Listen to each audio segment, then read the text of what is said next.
everyone, and welcome back to the channel, and welcome back finally to another Hannibal reaction video. If you've been watching these, you know that this has been very much delayed. It's been a long time coming. I've been having some serious copyright issues where almost every single Hannibal reaction video I have done at this point has been blocked. And unlike my issues with The Expanse, where there was a fraudulent company that has been blocking me and causing me all sorts of issues, this actually is NBC itself that has been blocking my Hannibal videos. So, there isn't really much I can do under those circumstances. I've been trying to kind of just put it on pause and hope that they stop noticing me. And the other thing that I've done is I've put all of my current reactions to Hannibal, so episodes 1 through 8, up on my Patreon page. So, we're going into episode 9 now, and I'm gonna try to post this on YouTube. My goal is to make it so that everyone that wants to see it through YouTube can do so. I don't know how long it's going to stay up. Sometimes they block them immediately, sometimes they block them after a couple weeks, sometimes they only block them in certain countries. I don't know. So maybe they won't block it at all. We'll see what happens. I think there's one episode that isn't blocked at all. But if it does end up getting blocked, or if future ones do please keep in mind that they'll all be available on my Patreon. For patrons, if you contribute $5 a month, you'll be able to access all episodes of Hannibal. You'll also get them early access. That would also get you early access to all of my Expanse videos, my dad's Game of Thrones reactions videos, and any other reaction series that I choose to do in the future. Higher level, $10 gets you full-length reactions to a number of shows, as well as Patreon exclusive Penny Dreadful. Hopefully Hannibal won't be Patreon exclusive ever, but who knows. And then I also do have, other tier options, lesser if you just want to contribute in some way to the channel. If you don't, again, no big deal, but just putting it out there, episodes will be available there, even if they get taken off of YouTube. Alright, so this has been a long time in coming. We're getting into episode 9, so I'm gonna jump into it now. Here we go. Hannibal episode 9. Graves. The headpiece appears to be the only recent victim. The others are years, even decades old. And we know that 7 of the bodies were buried out here. But not all of them. Whoever dug them up knew exactly. I want him to watch me work. I want him to know my design.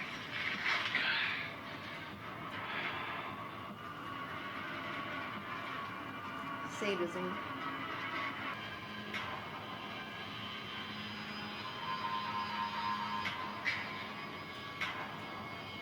This is my resume. This is my body of work. This is my legacy.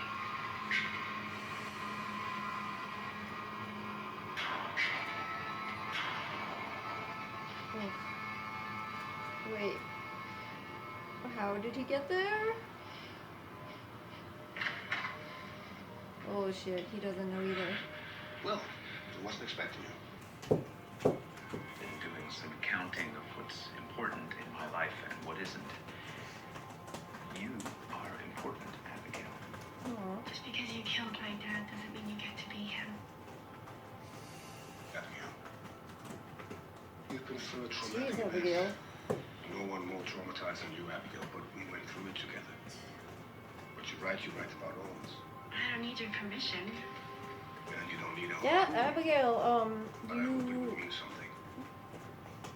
perhaps don't realize the I danger know in that people statement. think I did. They're wrong. The body flown down here. I want Abigail Hobbs to identify it for us. What? You already have a positive ID. Not from Abigail Hobbs. You can't put her in a room with Nick Boyle's body. She already has nightmares about him, Jack. I'm curious about why.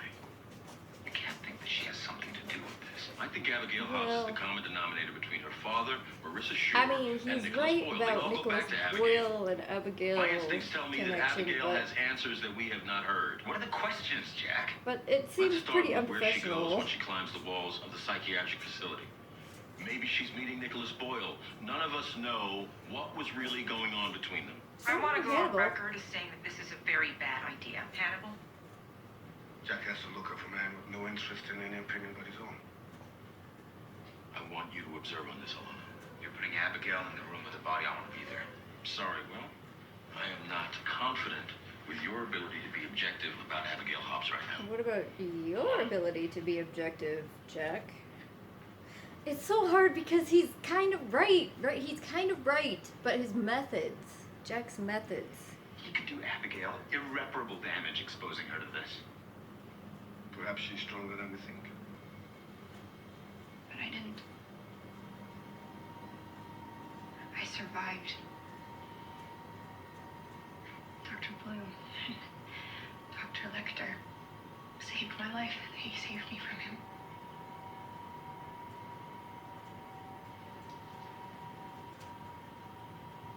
And you haven't seen him since. Only in my nightmares.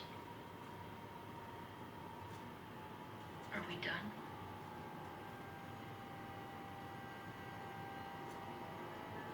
So she's so mad. I'll be just a moment, Abigail.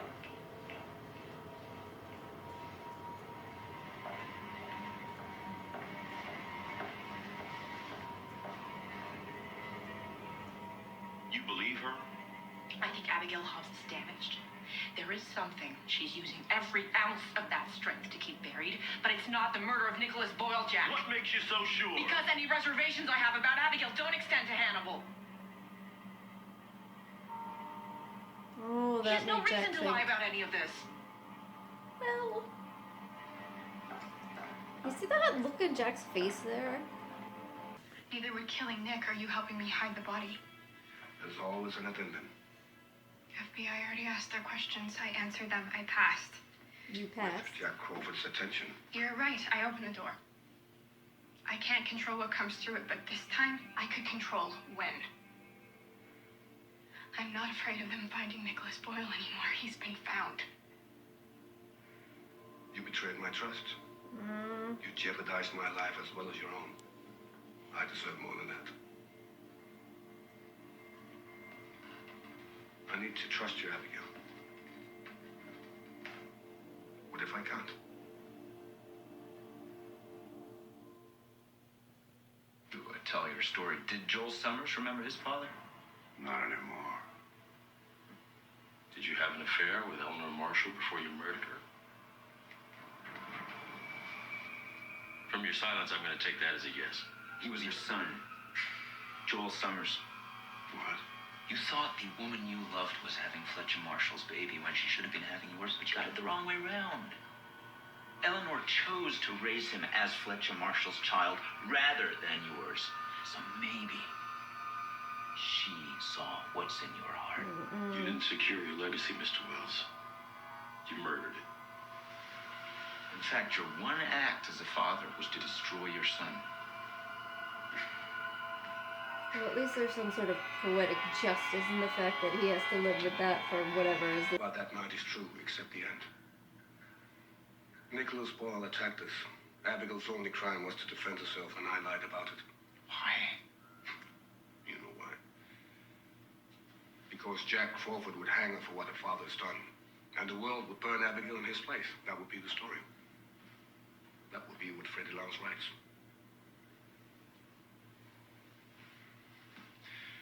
Abigail's no more a killer than you are for shooting her father, or I am for the death of Tobias Botch. It isn't our place to decide. If not ours, then whose? Who knows Abigail better than you and I? Or the burden she bears? We are her fathers now. We have to serve her better than Garrett Jacob Hobbs. Hannibal.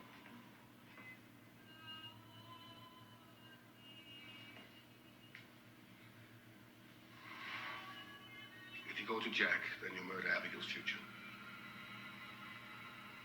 The king of guilt trips.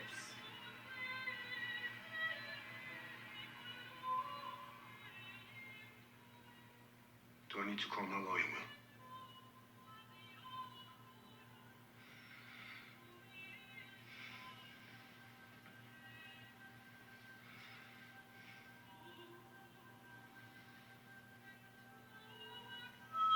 He's not gonna tell. Oh. We can tell no one. Oh, God, this was your chance, Will. If he told Jack this right now, after what Alana said and everything, I wonder what would happen. What we are doing here is the right thing. Is it? In time, this will be the only story any of us cares to tell. Just corrupting everyone. Isn't he?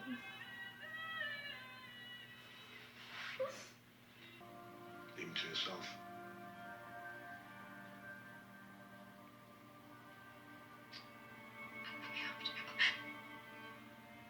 I can't hear you. I helped him.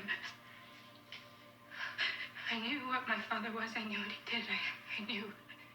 Oh my God, Jack was right. I was the one who met the girls. And Nicholas Boyle was right.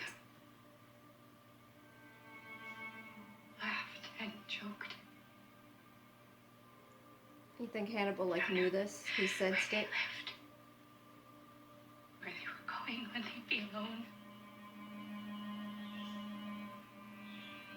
Girls that look just like me. They could be my friends. I couldn't say no to him. I knew. It was them or me.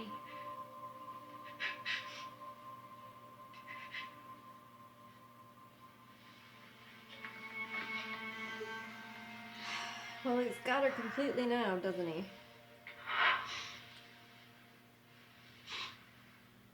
I wondered when you would tell me. Our father. No. I know what monsters are. You're a victim. And Will and I, we're going to protect you. Alright, well, that was episode 9 of Hannibal. So this was a really interesting episode, and I thought, people have been saying to me that kind of the killer of the week thing is something that they move away from the further they go in this season and then as they go into the other seasons. And I think that this was an interesting example of that because they still had a killer of the week sort of situation, but really halfway through the episode they were already completely finished with it. Not just finished in that they found out who was responsible, but they confronted him and then was totally moved on. So but I thought that was an interesting way to do it, and it was well done. That was a very creepy little killer of the week situation with the totem pole of body parts, and they had Lance Hendrickson, who is, classic from various sorts of horror and science fiction series and films, and so that was a really cool choice, I thought, for them to include there, and like I said, I appreciated the poetic justice of the fact that if he murdered someone, at least he's trying to kill someone for the purpose of establishing his legacy and getting his sort of vengeance, and instead he's destroying his own legacy. So that was interesting to think about. And I wonder if we can tie that in some way to the kind of overarching story you've got going on with Hannibal and Abigail and Will too. Maybe that'll come back into place somehow. But I wouldn't be surprised if the idea of legacy in their story kind of comes to play. We've seen a lot of situations where kind of the killer of the week on the show highlights some sort of underlying theme of the larger story. And we really talked a lot in this episode about the idea of Abigail, trying to get away from the sort of legacy and history of her father and his crimes, which we now know she was involved in, but she can't get away from it. And also the idea of both Will and Hannibal trying to adopt her as these kind of surrogate father figures, while Freddie Lounds is trying to tell her story in her own sort of different way. And so I think there's a lot of interesting potential coming up for that kind of idea of legacy, or your story, and how people think of you. So I'll be looking out for that as we go forward. A lot of interesting things happening this episode. First of all, I just have to say, with a smidge of disappointment and frustration that Jack was completely right about Abigail. You know, she was involved, and Nicholas Boyle was right. She was the lure for the girls, and she brought them in. And, you know, I do agree with what Hannibal said at the end there about the idea that she's not necessarily a monster. She's another victim. She was a young girl who presumably for a long time lived in this weird dynamic situation where her father was this killer trying to repress his urges, and he had this instinct and drive to kill her, and she kind of knew that. You can imagine that would be something that would be extremely traumatic and difficult to process, but I'm curious to find out if she was actively involved in other things too. Like, did she just lure them? Did she participate in, like, the butchering sort of situation? Because we saw that one clip of her in an earlier episode where she was having a nightmare, and it seemed like the deer that she was butchering transformed into a girl, and so I'm curious if that sort of thing is real. I feel like when you get to that sort of level of participation, then her culpability increases even more than it already is, and there's a certain point where you have to stop and say, well, her trauma and her fear only takes so far, maybe. I don't know. I'll be curious to hear what other people think about that, but I thought that this was a really interesting episode in the fact that Hannibal is trying to guilt trip everyone into doing what he wants, with a combination of kind of, like I said, the feelings of guilt, but also feelings of fear, and trapping them into these situations where they're incriminating themselves more and more. And you see him doing that with both Abigail and with Will now also, now that Will is aware of what Abigail did, and Hannibal allowed Will to find out that he himself is a participant in that, which I think is an interesting kind of move. He must have had a pretty good sense of confidence that Will wasn't gonna kind of go to Jack and sell him out, because if he did, that would pretty much be blowing up his entire world and life. You could think that he would go to Jack with that story. Hannibal would say, like, he would try to explain it the same way he explained it to Will, but nonetheless, Jack would need to start, you know, digging into Hannibal, and I'm really curious to think if Will had gone to Jack and he had said to Hannibal, you know what, no, I have to tell him the truth. Well, if he'd said that to Hannibal, Hannibal probably would have just killed him there, but if he had, you know, said, I'll keep the secret, but then he went to Jack anyway, it kind of makes me wonder with what Alana said to Jack about how her reservations don't include Hannibal, and why he would lie or anything, if those things together would kind of set Jack off on a kind of quest to investigate Hannibal more deeply and look into things, and maybe that would have taken him to the truth about Hannibal. I don't know.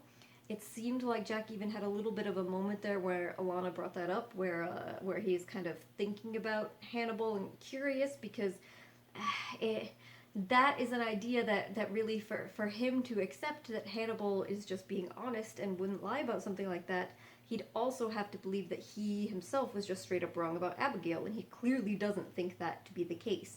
So he clearly had some sort of inner conflict, and I feel like just a couple little things at this point could maybe push him over the edge to start questioning Hannibal. So I'm really curious to kind of watch the dynamic between the two of them now going forward.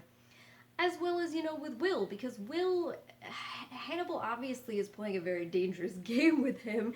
Will's somebody who can kind of sniff out these killers and get inside their heads, and Hannibal's allowed himself to get very close.